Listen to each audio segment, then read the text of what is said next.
Привет, мои дорогие люди! Вопрос такой: чему быть и чего не миновать?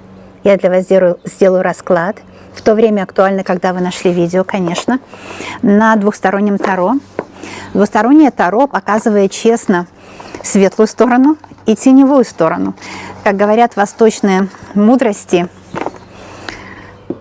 у любой горы две стороны, светлая и теневая, и нужно интегрировать то и другое хорошо, то и другое не нужно. Если бы не было света, вернее, если не было бы тени, не было бы и света. А я посмотрю для вас, чего не миновать и чему быть. Как повернет судьба, и к чему вам придется прийти. Чему быть и чего не миновать. Я буду раскладывать расклад слева и справа. Если вы привыкли к гаданию онлайн, конечно, можно выбрать левый или правый. Я предлагаю интегрировать, потому что для всех по-разному в процентном соотношении.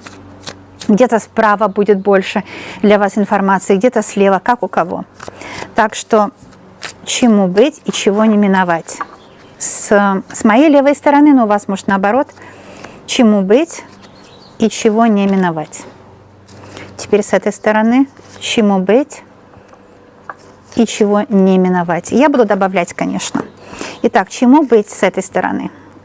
Там, где ромашки, можно так вот, не зря ромашки здесь, да, оказывается.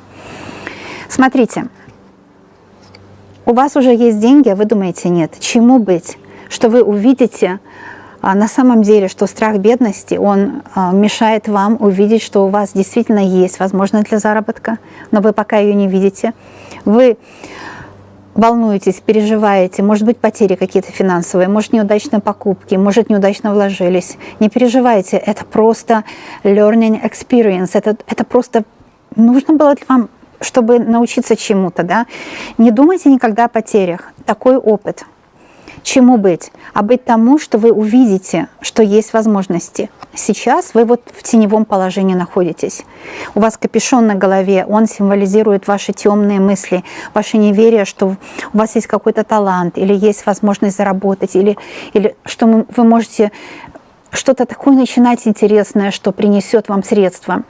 Вы волнуетесь, что нет возможности улучшить свой финансовый поток и привести в порядок свои финансы. Вы волнуетесь, что вы стоите в тупике.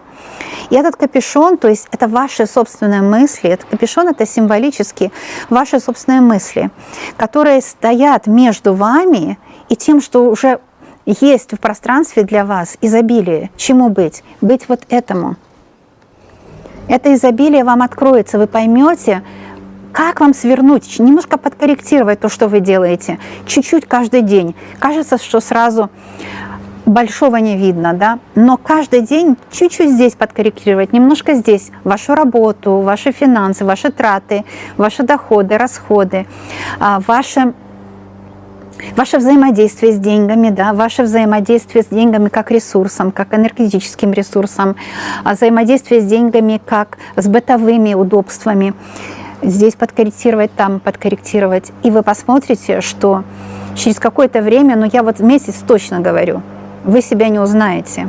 У вас будет другой настрой, вы увидите, что финансы начнут приходить. И этому быть. Чего не миновать? Это паж денег. Новых денег не миновать. Понимаете? Вот смотрите, вы волнуетесь зря. Потому что на этой карте вы новичок в чем-то. То есть в чем-то что-то вы начнете делать новое, где-то в чем-то вы будете новичок. И вы скажете себе, да, я новый на этой платформе, что я могу? Очень многое можете. У вас лучше шансы, чем у других, потому что у вас есть взгляд на мир, взгляд на жизнь, как у новичка, то есть open mind, открытый ум, и ум новичка, как в японской, например, традиции айкидо, которым я занималась годами, ум новичка должен быть всегда, потому что энергия всегда другая. И если у вас ум такой, что я все знаю, на самом деле вы ничего не знаете. Если вы все знаете, часто всего люди, которые думают, что все знают, они в застое находятся. Ум новичка – это паж. У вас будут новые заботы, вы по-новому, может, чему-то научитесь. Деньги будут приходить или вам, или вашим близким. Найдете новый источник дохода. Вот этому быть покажу, чтобы вам видно было с этой стороны. Этого вам не избежать. Здесь вы видите средства дохода, и у вас появляются деньги, это точно появится. И с другой стороны, вы стоите, и перед вами горы. Горы – это символ свершений, это символ возможностей, символ новых каких-то путей, которые откроются для средств. То есть здесь с левой стороны я бы сказала, что чему быть и чего не избежать. Вы будете иметь деньги, вы будете богаты. Давайте посмотрим с этой стороны. Итак, чему быть, чего не избежать. Чему быть? Это здесь быть любви, это шестерка чаш. Вот здесь, смотрите, вы в океане любви, и находится мужчина, человек, партнер, любимый, который предназначен для вас, который именно удовлетворит ваши потребности, можно сказать, да, ну, близость, потребности в любви, он будет соответствовать вам. Что такое удовлетворить потребности? Соответствовать вам. Появится человек в вашей жизни, который будет вам четко соответствовать. И другая часть, теневая сторона, это вы вечером, какие-то огни города горят, у вас свидание, романтика, влюбленность, такой, знаете, заряд в воздухе, заряд любви. И я хочу посмотреть на эту карту. Здесь вот вы на каком-то балконе, или это ваш мужчина смотрит, ищет вас. Вот здесь вы ищете его, подождите минутку. Вот здесь вы в океане любви, и вы ищете его, и он вам поможет, спасет вас от чего-то, от самой себя. Сейчас нас нужно спасать, да? Скрасит вашу жизнь. То есть вы его находите, а здесь он ищет вас. Видите? Шестерка чаш. Шестерка – это когда есть человек в вашей жизни, но если нет, то точно будет, судя по этому раскладу, который посвятит всю жизнь, чтобы вас радовать, чтобы с вами жить, чтобы приносить вам удовольствие, чтобы выслушать вас, чтобы приласкать, приголубить, такие все слова красивые, сделать что-то приятное вам.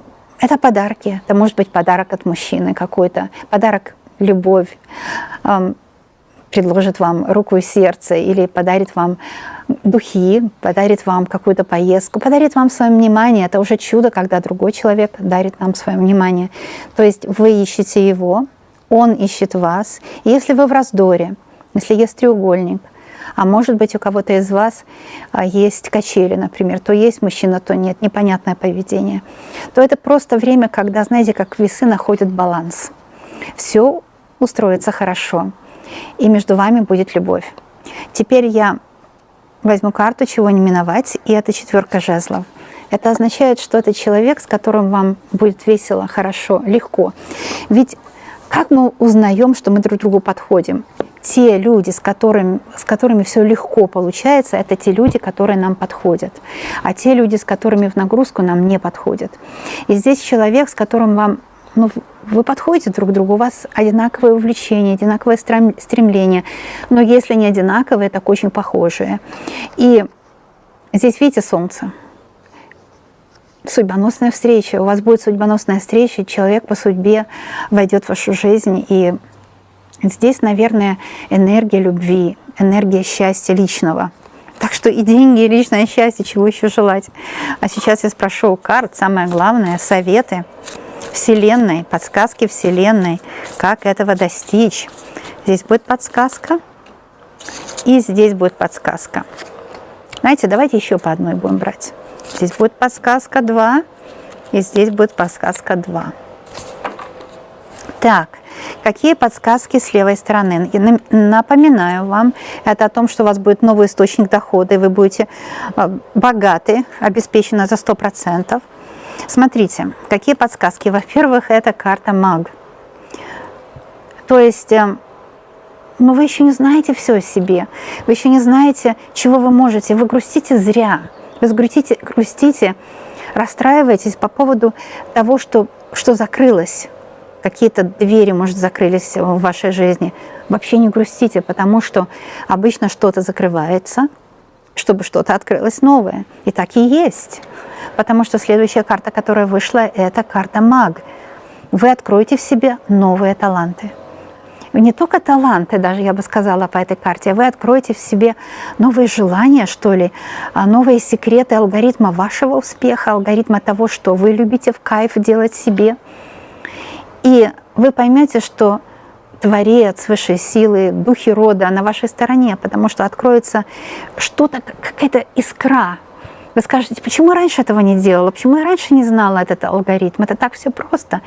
Вообще, по судьбе то, что получается легко, не то, что получается трудно. Например, у меня очень трудно получалось вот импровизировать и играть свободно на фортепиано. Очень трудно я шла, своим путем шла, но я пришла. Я смогла это делать, и последние годы, наверное, лет 10, когда я работала именно духовным исполнителем музыки, целительной музыки, у меня просто, мне не нужно было просто войти в состояние, нужно было представить, что я хочу кому-то помочь. И все получалось. Но это годы и годы и годы и годы сильного поиска себя. Вы, может, тоже искали себя и тоже отчаивались много раз. Я пример привожу только для наглядности. Но сейчас открывается небо, и все так легко получается. Может быть, да, нужно было этому долго учиться, или все легко само по себе. Но маг говорит, что деньги будут. И чему быть? Поверить в себя. Маг тот, который верит в свои силы, верит, что он может. Вообще мы можем все, если мы поверим, что мы можем на самом деле. Это сзади маг. И сзади маг, у него здесь дерево жизни и лилия. Но если вы знаете, что я обожаю Ленорман, и карта лилия – это, знаете, дело вашей жизни. Вы найдете дело вашей жизни. Это как бы благородство, желание помочь людям, желание чем-то заниматься от души. И это даст всходы свои прекрасные. И маг, он здесь видит зарю. Это такой золотой час, да? Золотой час вашей жизни. У кого-то золотой час – это 20 лет, вы самая прекрасная. У кого-то золотой час – 70 лет вы будете самая прекрасная, понимаете? У каждого свой золотой час. А мы видим людей, как бы думаем, ну вот он такой-такой. Его еще золотой час не пришел. Или ваш золотой час еще не пришел. Я просто читаю канал карт. Вы знаете, о ком идет речь сейчас? О вас, да? И этот золотой час сейчас настает. Будущее начинается именно сейчас, здесь и сейчас, когда вы все можете. И еще совет Вселенной вам вообще вышел, посмотрите, король Пентаклей. Вы скажете, король Пентаклей мне вышел, откуда у меня деньги? Но или мужчину вы встретите, который уже многого достиг, или вы многого достигли, и вы стали господином своей жизни, то есть вы можете распоряжаться своими финансами. Это может быть или же наследство получите, или сами добьетесь своим трудом, или же ваш человек. Я здесь вижу теневую сторону, смотрите. Вы, оказывается, смотрите на золотого тельца. Но на самом деле есть много такой вредной коннотации про золотого тельца, что это, мол, так как бы ваше понимание, это неправда. То есть, как бы говорить, что деньги, это, в общем, сама цель, это неправда. Здесь на самом деле телец – это труд. Телец у него не так просто находит деньги. Это бык, он работает. И вы работаете, и сейчас уже все то, что вы делали, оно начнет приносить результат. А результат вот здесь урожай. Да? На самом деле вы не просто сидите на этом троне. Вы сидите на этом троне после трудового дня. Вы мощно поработали и мощно заработали. И это магия, притяжение средств, это смысл изобилия. Это магия того, что вы притягиваете к себе нужную, интересную вам работу, а уже деньги – это результат, продукт. Так что здесь чего вам не избежать? И какой совет дает Вселенная? Вы знаете, работать с удовольствием и верить в свои силы. Наверное, такой совет. Теперь с этой стороны, какой совет даст Вселенная? Я напомню вам, что здесь шла речь о любви, романтика, отношения, любовь, вот такое вот все. И чтобы это все было вот 8 меча вышла. Не чувствуйте себя как бы в рамках своего возраста, тех людей, которые вас обижали, может быть, манипулировал вами мужчина. Не чувствуйте себя в рамках этого всего. Это рамки, навязанные, может быть, другими людьми, вам, или, может быть, вы сами себе эти рамки навязали. Потому что не везло, и вы как бы... Была полоса невезения, по этой полосе вы как бы сформулировали свое понимание жизни. Но это всего лишь неправда. Потому что с этой стороны, видите, вы видите, как бы птица летит. Эта птица – это белоголовый орел. Кстати, вот у нас здесь они живут, я их часто вижу в небе, белоголовый орел. Это такая птица надежды, потому что она очень мощная. И, знаете, орел, он парит, он мало работает крыльями. И когда видишь ворону вокруг орла, ну, они в вечной борьбе, вороны так стараются, так много работают крыльями, да. А орел, кажется, он такой тяжелый, но он парит. Он умеет момент чувствовать, он умеет чувствовать тенденции пространства. В общем, общая энергетика – это очень важно. Какая общая энергетика пространства. Орел считывает эту общую энергетику пространства и распределяет свой вес, и он парит. Он вообще, орлы, они ленивые, если так подумать.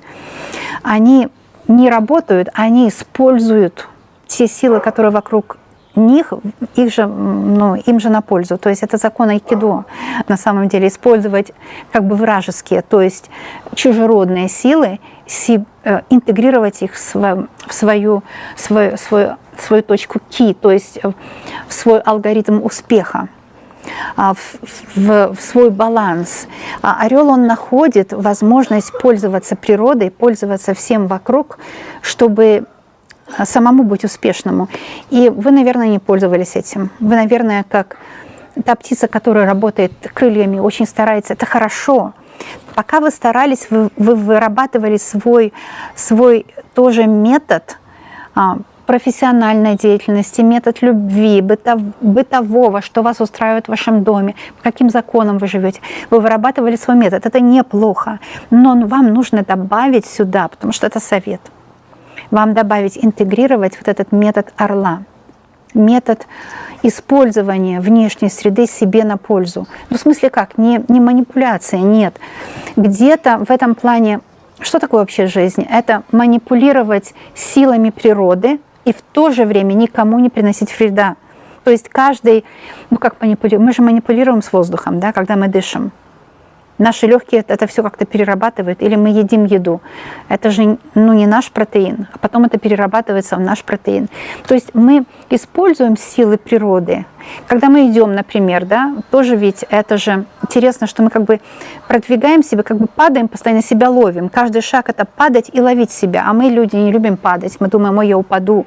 Этот мужчина сказал, что я некрасивая. Или мужчина сказал, что ты мужик в юбке. Или этот мой будущий или бывший муж, или мой экс, ну я не о себе, я вообще о жизни, да, сказал, что я так и так мои негативные стороны, там я или толстая, или я там еще что-то, или, ну я не знаю, ну что угодно. Я вам просто как пример привожу. И вы думаете, что на этом нужно строить свою жизнь. Это его алгоритм, это его видение. Он вам не нужен такой человек, который так вас унижает. Или же скажите ему, хей, ты пойми, что это так, как ты видишь сейчас, ты не меня видишь, а ты видишь так в жизни. Потому что человек каждый может видеть только то, что он способен. Да? Вот поймите, что здесь я вам просто читаю каналы карт. Я никогда не говорю от себя. И когда вы видите человека или смотрите, он читает карты, вы думаете, человек от себя говорит. Настоящий предсказатель никогда от себя не говорит. Я привожу примеры, как, чтобы вам помочь, как вот это или как вот это. Да? Могу привести религиозный, там, социальный пример, любой. Теперь пример орла. Потому что я гомеопат, и мы изучали орлов. Да? Мы делаем лекарства из пера орла. И это достоинство такое сумасшедшее свое, что орел чувствует, он думает, что все силы природы созданы только для него, чтобы он парил, чтобы он не старался, потому что орел очень тяжелый. У него очень тяжелое тело по сравнению с другими птицами. Смотрите, как ласточка, так вот, как, не знаю, кажется, вот honeybird, такая маленькая птичка, малюсенькая, но она вот так быстро, она вообще ничего не весит. А орел огромный, и он парит. Он думает, что весь мир для того и существует, чтобы ему было хорошо, и он прав. Потому что каждый человек в своей капсуле. И вот эта капсула орла вам подсказывает: будьте как этот орел, и вы будете красивы. Интегрируйте все свое в себя. Да? Но как скажу про себя, сейчас будете смеяться. Как я интегрирую все свое в себя? Когда я пользуюсь крема сейчас, да, такие популярные, очень такая технология высокая, хорошая, крем для лица. Я накладываю крем только на те места, где у меня сильнее морщины, а там, где меньше морщины, я не накладываю. Я не против морщин, я хочу просто сбалансировать их. То есть мои морщины это то, что мне нравится во мне. Понимаете? Вот, может, я не права, может, вы скажете, что это плохо. А что плохо? Плохо, что человек какой есть. Посмотрите на деревья, посмотрите на природу, на орлов. То есть не думайте, что ваш мужчина хочет, чтобы вы постоянно молодились. Ну, в каком смысле молодились? В смысле молодость – это жить технологии здесь и сейчас. Законы современности – это молодость. На мой взгляд, это молодость. Быть современным сегодня. Если вы будете стараться быть тем, которым вы были 20 лет назад, это наоборот старость. Потому что 20 лет назад это старое время. Это наоборот старость. Но это я так вижу. Это я так вижу жизнь. Но я эзотерик, так что, наверное, можно прислушаться. Я же беру эти знания не от себя, а от мудрости пространства, да? Как орел берет от мудрости пространства. Вот такие советы орла для вас сегодня. Еще у вас королева жезлов. Это, в общем, то, что я говорила. Она же здесь была, и она дает свой свет. Королева жезлов, как и все карты, которые я использую, они дают свой свет. Да? Они светят тем светом, который я потом перевожу в слова. И все, что я сказала вам, королева жезлов хотела сказать. Вот это она у вас с лицевой стороны. Она, как этот орел, использует энергию пространства для себя, и жезл – это есть энергия ваша, это вы, энергичный человек, который использует энергию пространства. А здесь, это сзади ваш трон, это ваши морщины. Это ваши, как сказать, ошибки, где вы спотыкались, падали, поднимались. Падали, поднимались. Каждый ребенок, если бы ребенок сказал: я упал, я не хочу больше пробовать ходить, что было бы? Но ребенок, он учится почему ходить? Падать, подниматься, падать, подниматься. И когда человек идет, вообще, когда вы ходите по лесу, там, по городу, на самом деле вы посылаете свое тело вперед, оно как бы падает, а потом вы его ловите. Это закон движения вперед. Как бы падаете, потом себя поднимаете, падаете, поднимаете. Только так, вот смотрите, это все ваши типа, что вы набили себе много синяков, да, жизненных, все ваши морщины, это ваша красота. Это красота жизни, понимаете?